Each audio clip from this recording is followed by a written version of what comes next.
Hi, everybody, and welcome to the Property AI Report. This is your weekly digest of all things property and AI, brought to you by me, Mal McCallion, and my good friend and co-host, Matt Goddard. Matt, how are you today? I'm awesome. How are you? You've got a dance festival to come. Yeah, 100%. So yeah, I'm going to be rushing off to that later on. But yes, before then, we've got a lot to talk about in the property and AI spheres. So let's crack on with our property news. All right, first up in property news, the big news that Rightmove is being relegated from the FTSE 100. So this was confirmed by, it's called the Russell Group, which is basically monitors valuations of companies in the UK and recommends which are to be promoted from the FTSE 250 and which are to be demoted from the FTSE 100 down to the 250. Rightmove narrowly avoided being relegated 3 months ago by the skin of its teeth. It was because Donald Trump launched the attack on Iran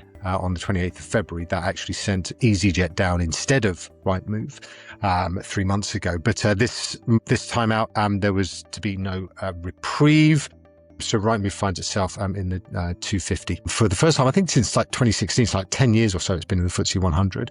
Obviously, one of the most profitable businesses at 70% margin there as well. It has been absolutely battered by various things, including particularly AI, over the course of the last 6 months to 8 months. Also, the 1.5 billion court case. Matt, pretty big news. What's your take? It's no surprise, is it? We sort of, as you say, they were sort of spared almost Everton style from the drop last time round, but now, in fact, sorry, totally off tangent, but you've lost your manager, haven't you? We have, yes. Ipswich Town Speaking of manager. spared from the drop, but yeah, I don't think it's a surprise. And I think they're going to struggle to get back into it, right? It doesn't seem to be moving the needle any of the things that they've been trying to do. So they've tried the share buybacks as well, various other little kind of stops to the city. But yes, the kind of medium to long term outlook for their share price it doesn't look like it's getting back to the dizzy heights that it was. And interestingly, it's now kind of hovering around the 3.1 billion valuation, which is almost exactly half what it was offered about two and a half years ago, when REA Group kind of came in and made an offer, and the board very quickly rejected. I think that they offered like 4 times, and quickly rejected each and every one of them, and said that that they were going to be able to pump the share price even more. So it's not uniquely a Rightmove thing, although the 1.5 billion court case is. Many other of the large property portals out in the wild have also seen not the same but similar drops of 30 to 40%, so including REA Group itself and I think CoStar and various others. So there has been a repricing of portals as people as investors have looked out and thought, actually, are the prospects for these big businesses as good as they had seemed? And the question is, were they overvalued before, or are they undervalued now? I think that, as you say, they're unlikely to come back anytime soon, and I think that that's really an indication of how AI particularly is going to change the way that people are able to discover property. And that's obviously, I think, good news for many of the agents that are out there, many of whom listen into this, because I do think that it's going to mean that in the medium term, Rightmove is going to become less of a dominant force. I think in the shorter term, they are going to continue to ramp up their prices, because what they want to try and do is recover some of their share value. I spoke to an agent last week on my tour down in the southwest, who was whose Rightmove rep had floated the idea, and it almost like as a softening up exercise, that they might increase their prices by 23%. And the rep said, "Oh, but don't worry, I'm on your side." It's like, okay, what does that mean? No. Probably inevitably we go, it's okay, we've managed to get it at 12%. It's like, that's still 3 times inflation. Anyway, What's really interesting, short-term, sorry, just because you touched on it there, I was on the call with Neil Campbell of Listing Logic this morning, chatting about various bits and pieces, and he was reporting that the REA Group's dropped dramatically again in the last week, and as you touched on, the portals around the world, near perfectly actually, given you said 40%, REA in the last 6 months dropped 41%, and they're down at 147 at the moment. So that'd be cents, wouldn't it, rather than pence? But what they're doing, interestingly, REA is actually going after the digital marketing spend. So they're really pushing for Facebook and Instagram, which obviously from an agency point of view, that's your first party authority. That's your domain where you are controlling that content. And if you start giving that away to the portals on top of your listings, you're giving away all that social economic data that really lets you be that first party authority on those things. So it's interesting to see they're going after that. I know there's still agencies out there who don't have a website; they have a landing page and then direct people to Rightmove for search. But don't go away. Your data's your fuel. It's your money. Don't let that go. Yeah, and I think what we'll see more and more, just like REA Group down there, I think Hemnet over in Sweden's got some new products and services that it's trying to fire out as well. Rightmove over here, one of the big kind of big things that they used recently to try and shore up the share price was how big they're growing in mortgages. So, their mortgages have more than doubled, I think, in the last couple of years. It's more than tripled in the last couple of years. And that's basically because, obviously they're now intervening in agents' potential revenues, right? Not only are they costing agents much more money, they're also now actually going after the kind of revenues, the additional revenues that agents could earn. So yeah, I think it speaks to the kind of desperation that I think these portals are finding themselves in the situation of, and I think it's going to continue. But yeah, more and more, I think agents are going to particularly have to look at how much they pay for what portals. And yeah, I think that it's probably going to be a very different world, I would suggest, in the next year to 18 months in terms of what you can do on a portal for sure. All right, next up in our property news, we've got the Bruce brothers are back at Purplebricks. So this has been formally confirmed after the kind of, I think, the sort of all the gossip that came up a few months ago about whether they were going to come back or not, rumors in March. But yes, they are now firmly back and ensconced in the bricks. Michael Bruce saying, "My brother and I are delighted to return home to the business we founded and are excited to work with Sir Charles Dunstan and the Purplebricks team to drive success and build market share in the UK housing market." So just to recap, they spent £197 million trying to build a business, got all that money from investors, and then in the end the business was sold for £1 to Sir Charles Dunstan and Strike, which then rebranded as Purplebricks. Obviously there is some plan here.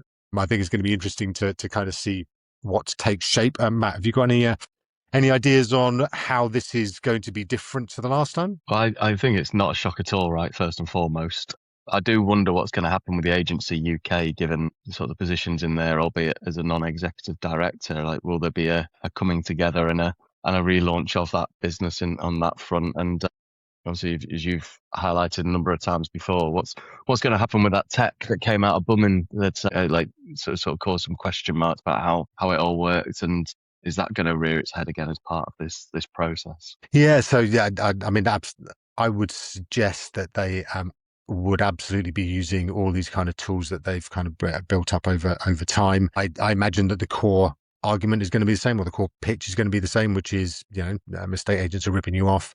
I would be astonished if they didn't revisit commisery at some stage as well. It is, something of a I don't know, do you call it a shame? So obviously a lot of booming was predicated around essentially the Bruce brothers saying, "We're really sorry, we didn't really mean it," with Purplebricks. And now it remains to be seen whether that apology is actually true or not, and whether people were right to kind of shun booming in the end, or agents were right to shun booming in the end, because yeah, it turned out that actually it wasn't necessarily something that they were really committed to, and they are going to go back after estate agents again. But yes, it's going to be interesting to see how it all pans out, because Purplebricks in its current guise under Strike, under Sir Charles Dunstan, has tried a number of different business models. It's gone free. It's kind of gone very, very, very, very cheap. It's gone a little bit more expensive.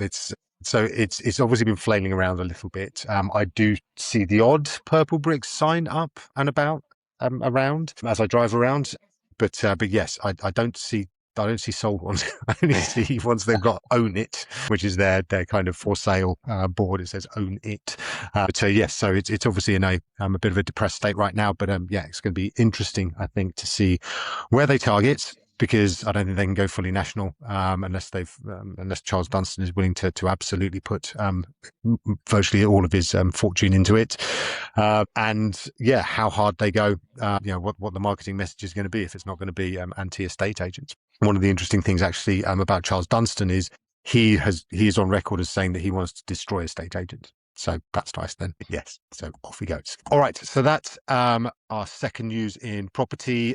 Third one is about referral fees. So this is there was a report about a week or two ago, actually, that legitimate reasons for people using referral fees. So to recap, the BBC, I think it was, did a big scandal about Connells particularly, and the tie-ins from mortgages and conveyancing, and the fact that referral fees were paid by the suppliers to the agency for the referrals, and it was made out this was absolutely a complete and utter scam and scandal and all that sort of stuff. But actually, the kind of tribunal came back later and said, in the last few weeks, and said, no, actually, that's fine. Consumers are kind of, they get it. They understand that that's probably what's going to be happening. So yeah, as long as it's clear and it's there and people know about it, then it's fine. And then this week there was a lot of talk about basically how conveyancers really should use their estate agents as referrals, because essentially consumers don't tend to argue with whatever those referrals are. So I think it was 1 in 4 buyers use, so let me get the exact figure. I think 25% discover their conveyance following a recommendation from friends or family. And they said that this is Lions Bow solicitors. Nearly a third of buyers choose a conveyancer recommended by their estate agents. Okay, so between those two, obviously over 50%, but a third is pretty punchy. So that really kind of plays into obviously the role of agents in that recommendation moment. Matt, this is something that kind of has been kicked around for a little while in terms of how astonishingly bad it was, or how it's entirely fair. What's your take? It feels like it's been around for decades, doesn't it? I don't know specifically when I stepped out of the green and yellow of Foxtons and started talking to more agencies, and like, was it Countrywide when it floated, 50p in the pound was made through referral fees. I think the key part that's brought out as part of this CLC, the Council for Licensed Conveyancers report, was the transparency. I know mortgage brokers are certainly a lot better. I remortgaged recently and it was in the documentation and everything else, but there's been the fear, but there's obviously a lot of money goes in all the different directions, make sure that you'd hope the service levels were factored in there. But also, if you're buying your house once every 7 years, you may not know who to trust and who to work with. And obviously, if someone's getting some referral fees, then they've got a lot of weight within the relationship, and they can make sure that, hopefully, again, the clients are getting the service that they would expect as a continuation. Because if you've referred someone, you're the one that gets the kick in as much as the person not doing the job. Yeah, exactly right. And as a potential buyer or whatever, all you want is for it to go through. You kind of made the emotional decision. Now it's just like, that's going to cost me an extra 150 quid. Don't really care. Just let's get it done. So yeah, I think it's what I think it does is just hopefully for now clears it up, because it keeps kind of coming back, as you say, sort of as an issue. But yes, hopefully it just kind of puts it to bed for now. And yeah, it just speaks to the fact that agents are very central to the kind of lives of conveyancers. And one would hope that as a result of that actually they might speed things up. We shall see. All right, that is our property news this week. Let's dive into our AI and tech news. Well, it's here, isn't it, Matt? You're going to get the name right. Claude, I'm going to say Mythos, because we've been talking about Mythos for ages, including the Greek beer. So Claude Mythos models are here. So Claude Mythos 5, and it's slightly pared back and safe version, which is called Claude Fable 5. So really exciting news, dropped yesterday. And yes, I've managed to kind of play around with it a little bit more in Claude design. So it wasn't kind of, I didn't really experience its kind of true power, but the benchmarks, which are intended to give us mortals a guide as to how clever all this AI is, have jumped significantly with the launch of Fable. So yeah, Matt, what's your take? How excited are you? And for those that didn't see my post, I got Fable 5, Fable 5, Fable 5, didn't respond. And then suddenly Fable 5, Fable 5, Fable 5 from Mel earlier this week when this launched. And I think before we get into the details of just how powerful it is, there are some question marks in terms of Mythos has been released. It's gone through Project Glasswing, which, to recap, is a small subset of the world. So 40, 50 companies, including the American government, to look at it, test it, look for all those 0-day vulnerabilities that Anthropic are scared about, asking that question of, was it a marketing campaign to scare the bejesus out of us all, and then sort of doing it. But now what we've got is a really pared back, clipped version, which is Fable 5, and it's to the extent that if you try to do the two things that Anthropic are worried about, which is around biology, so you can't create biological weapons, and cyber security, you'll get a no and get kicked over to 4.8. Opus 4.8. There's that, well, who's making that decision that these 50 companies in Glasswing can kick on with Mythos 5 and the rest of us mere mortals are left with Fable 5? And that's the first time this has happened, right? Certainly in terms of public. Well, Model Labs have always, we think, have got a conveyor belt of new, well-trained models ready to go, but now they're publicly doing. I think the other part, so I got the WhatsApp from you, I got home, I opened up Claude, and there was this beautiful splash screen, which I think I sent you with butterflies. Yeah, it's lovely. You referred to it as something that was quite old-fashioned. I can't remember what it was. It was a talk song, wasn't it? For those old enough to remember, they're very similar to the cover of the LP from Talk, Colour of Spring, with little butterflies on it. But anyway, that's for the old people. Nostalgia. Did Talk do pictures of you as well? That's a different. No, they did. Life's What You Make It. There you go. But so the announcement, the splash screen as you got started announcing Fable 5 was here. We're saying it's here until the 22nd of June. So like use it as part of your subscription, crack on, fill your boots, enjoy yourself. But from the 22nd of June, it won't be. And in I didn't capture the screenshot properly, but something's happening on the 22nd of June. I expect it'll be a pay-as-you-go model, and we'll have to start paying for the token. So it really is giving us that taster, and then trying to wean you off it afterwards. Like the lad in Train Spotting, and it's just exactly like the drug dealer strategy, right? Exactly. But to ignore all of that stuff, it's great. I think when we've had the recent releases, and it's like 4.6 and 4.7, 4.8, and maybe even similar on the ChatGPT front, if you're not using Codex as the harness, it's like, well, can you really tell the difference? And I listened to some things after you'd messaged me, and it's people saying it's almost too clever, and people who are writing, say, product designs, it was coming back as that really intelligent person at a party who knows they're intelligent and sets out to make you all really confused. It was generating documents that Opus would have generated, which just made sense and was exactly what you wanted. Using the same prompts was coming back with just too much detail. Right. And like not the intelligent person who is just trying to help you understand it. It's just like, here's a load of stuff you won't even understand. Whereas my experience of it, I've had a couple of specific ones. I wrote the post the other day using it, and it was rapid, and it came back and it was succinct. I didn't have any of that really intelligent stuff. The one that really caught me just last night, actually, I had an amazing tour around Berkshire visiting all the prospect offices, and I got home and I've got a CRM sent me their new API to review, and I've got a client who wants to integrate with it. So I was like, well, can you build me real simple prompt? Can you build me a spreadsheet with all of the API endpoints, every field that's in there, and a sort of a Moscow rating, which means must, should, could, would, as to whether we should use those fields as part of the integration. And not only, I gave it very scant detail. I think I alluded to who the supplier was. And when I came back, it actually researched who the supplier was, researched what their product lines were, researched the API, pulled all of that back, and then done a must based on what product lines should be addressed first. So it wasn't just normally what would happen is it'd go off, scrape it, pull back just the literal rows of information. This had done research on top of research on top of research, which I probably would have got to after maybe the second or third meeting, but it was just all there in a spreadsheet. And it was like, well, my work here is done. Yeah. And this is the crazy thing. And obviously, as part of the tour that I'm doing right now, we go deep into, actually play around with some open clause. So AI agents and things like that. And they're all underpinned by Claude at the moment. And I haven't shifted them onto Fathom. We've been talking about this earlier. Fable 5, not Fathom 5. And it's almost, it's so clever. Even if they stopped like at Opus 4.8 or even probably just Opus 4, there's so much in there now that is so good that actually it's going to change everything anyway. So the fact that it just keeps getting better and better and better, and do talk about the kind of coding benchmarks, Opus 4.8 was at something like 60% odd, this one's at 80% or something, that's Sweetbench. It's insane. This is getting very, very, very very smart, very intelligent. It is however spendy, isn't it? It's more twice expensive.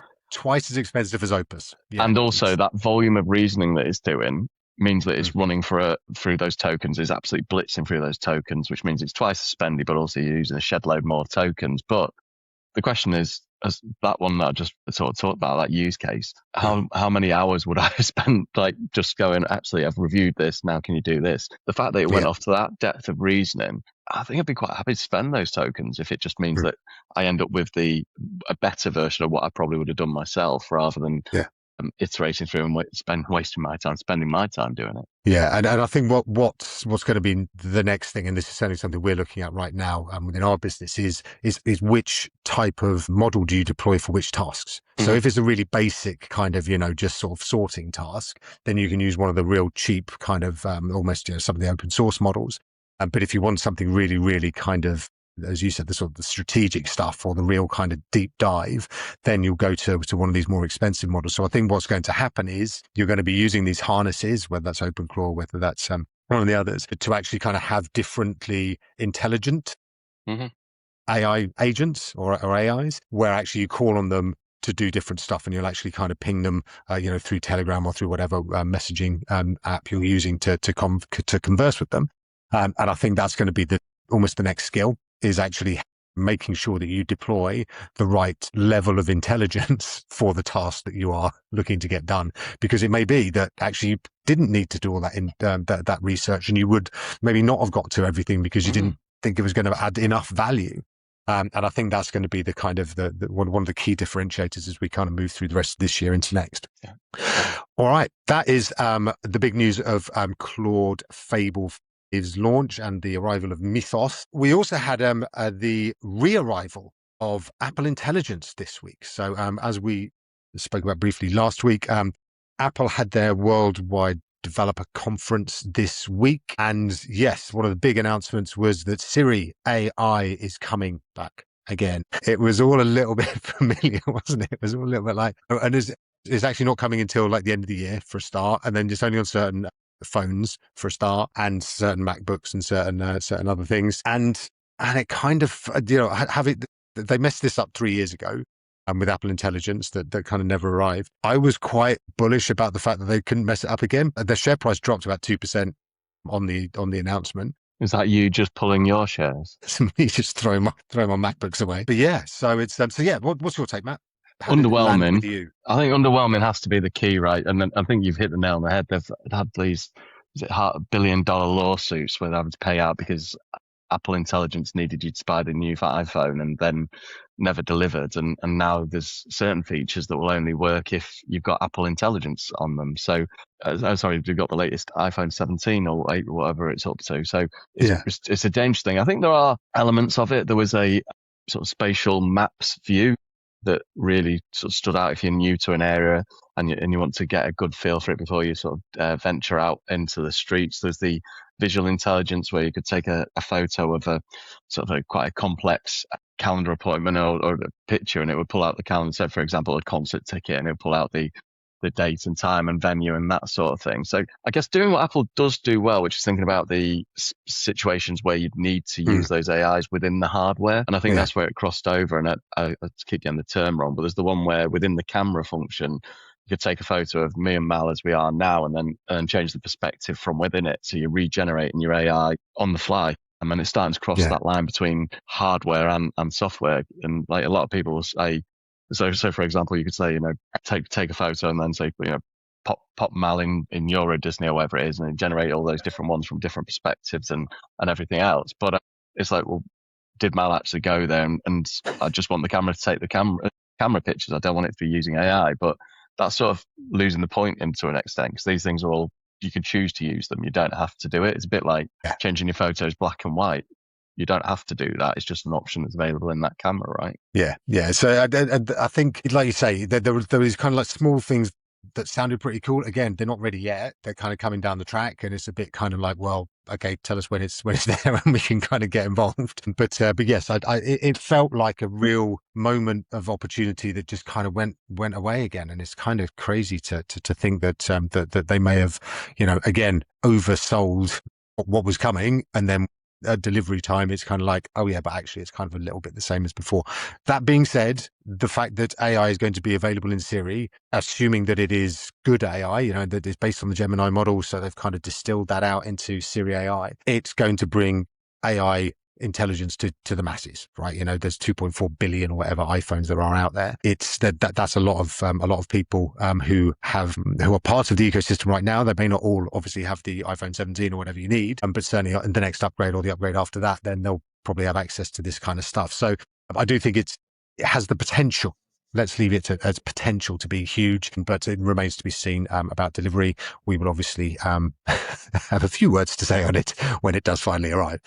All right, next up, we are going into the world of OpenAI, makers of ChatGPT. They have filed a confidential submission to the Securities and Exchange Commission over in the States to basically go public, so to IPO. Really interesting one, particularly coming hard on the heels of SpaceX, which is supposed to go in the next few days, which has obviously XAI inside it. That's Elon Musk's one, and also Anthropic has filed last week for the same thing. Matt, who's going to win the race? Who's going to get there first? Well, their one was saying to OpenAI, that is, they're saying we're not planning on doing it anytime soon, but we're just doing this so that we're ready. And it's a case of, is that right? And then I think what's going to start happening a bit on the follow on from Fable 5, and I'm pleased I thought that through because I was going to say full Fathom 5, but I expect they'll probably bring ChatGPT 6 out in the matter of days, and they've had it waiting, and now it's like bang. And I think there's been some tweets to that effect. It's like, we're pretty comfortable with where we're at. But it's going to be, are they all doing this as positioning for their IPO? And like, what are they releasing something because it's ready to be released? And or is it part of a strategy to see who goes first? I think SpaceX obviously Q1, and then I wouldn't be surprised chaos theory, like if the other two just all arrive at the same time. No, it's so funny. It's almost like no, don't look over here. It's fine. Don't look at us. It's like a whole kind of sort of poker playing. I haven't got good hands, no. And then suddenly, what OpenAI is hoping, I imagine, is that Anthropic will go, oh right, fine. Actually, let's just chill because they're not going to do it, and so they can get in first. And surprise! Because it is yeah, ta-da! Because there is only a finite amount of money out there. There's a lot, but it's finite. And SpaceX is scooping up. Is going to scoop up a bit of it. Obviously, they're first out of the blocks, and there's a lot ready to go. But that's more for the kind of spacey bit than it is for the AI bit necessarily. I think it's tomorrow. I think is it today or tomorrow? We're recording this on June the 11th, so I think it might be going on the 12th. You may be right, but yes. So it's not as pure an AI play as Anthropic versus OpenAI will be. So it is the case that whoever gets there first is likely to cream off most of the cash that is freely available. So yeah, I think that Anthropic's kind of in the lead. It's kind of filed all of its stuff. And I imagine they're going to go as soon as they possibly can, because the last thing they want is for OpenAI to kind of sneak in and just get ahead of them. Are you finding that date? Is that what you're doing? Right it says today and tomorrow, but it looks like the Motley Fool is saying tomorrow now. Okay. All right. So we will obviously let you know just how many trillions Elon has made from the SpaceX float. On Elon, I was quite excited this week to see him actually announce how these data center in space are going to look when he filed his initial designs for it. Yeah. Go on. Describe. Tell us. Build a word picture. So I know I'll just wave my hands around so that those who do actually watch, thanks Dad, can see what I'm talking about. But I think in taking a step back, it sounds insane, this idea of putting data centers in space, but it sounded as insane when he talked about putting broadband in space, right? And now I did the pod before last using Starlink. And so those things are rattling around out there, beaming broadband that's better than I'm getting here in central London. Yeah, and now things like making electric cars cool. Everyone was like, "That's never going to happen," and Tesla is a testament to that as well. Sorry, Karen. No, and he's got his plans to put 1 million AI satellites in space, so the data centers. And we're hearing other ideas about every new build will have a data center on it, and various Airbnbs will have them, and that sort of thing. But it's achievable, and his designs are quite, when it comes to infrastructure and hardware. Unfortunately, the guy is pretty decent at it, and the designs make sense. It's not that absurd to think who's done it before. They just repeat that trick again, and so it's got things like obviously there's no way of dispelling heat out there because there's no atmosphere, so it's like the design is done so there's very, very, very minimal edge, so that it's got sort of getting all its electricity and energy from the sun, but also not getting heated up by it. So it's well thought through. He's obviously got some clever people on it, and I won't bet against him on this. Yeah, 100%. So yeah, that's going to be some really interesting. I saw another article again going deep geek about China, and they've actually got some underwater wave powered and wind powered data centers now. And because again, underwater, obviously there's a natural cooling. Water is one of the most scarce resources for all these data centers as well. So they've got that technology, which actually apparently, this is again so geeky, was developed in Scotland originally, but we haven't developed any of that sort of stuff going on. It's now, yes, China is running away with that as well. So, yes, data centers, one of the big kind of bottlenecks for a mass adoption of AI, or certainly AI as much as we all want, and certainly to keep it within cost effective ways. There's a lot of attention, a lot of work going into that. Digressing. Next up, we wanted to go back to OpenAI because they and the Trump administration have apparently been having secret talks over the last year or so about possibly the American government taking a stake in OpenAI. Now that's kind of, it's really weird because obviously, the US Republicans are very much sort of like to the right, some might call them far right, and what they are focused, historically on is very kind of almost conservative with a small c, not this socialist kind of ownership of, collective ownership of private companies and stuff. So it just seems really weird that they're kind of talking about doing this. And if they're talking about doing it with OpenAI, are they going to make sure that they do it with Anthropic as well? I mean, where does it go? Well, what about SpaceX as its IPO as well? You're right. It's very much sounds like something that Bernie Sanders has been banging on about over there. Yeah. It comes back to your thing about Scotland though, and the cooling. Like quite a lot of the really advanced AI started in the UK, and then we've not held on to it. And when they move on, they're moving offshore, and we've seen this with entrepreneurs and businesses before, haven't we? Like they head off to the US because they're getting set up better over there. But the fact that it just feels like Trump trying to grab hold of some of these and forming a public wealth fund to sort of use it as an investment. We saw. Is it Norway did really well?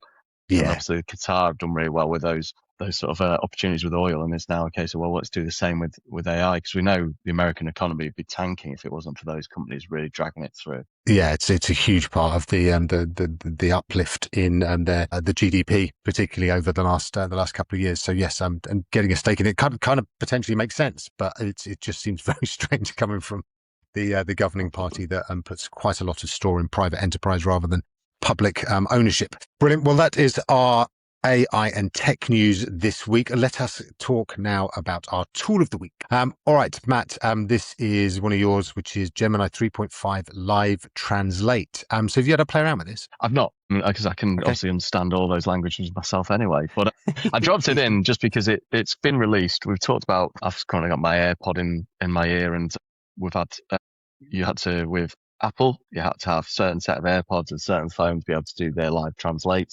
With Gemini did come into the Google Meet and to be able to turn that on. And I know my developers use it often to understand my Greenbergian tones. But now I've been deploying it for years.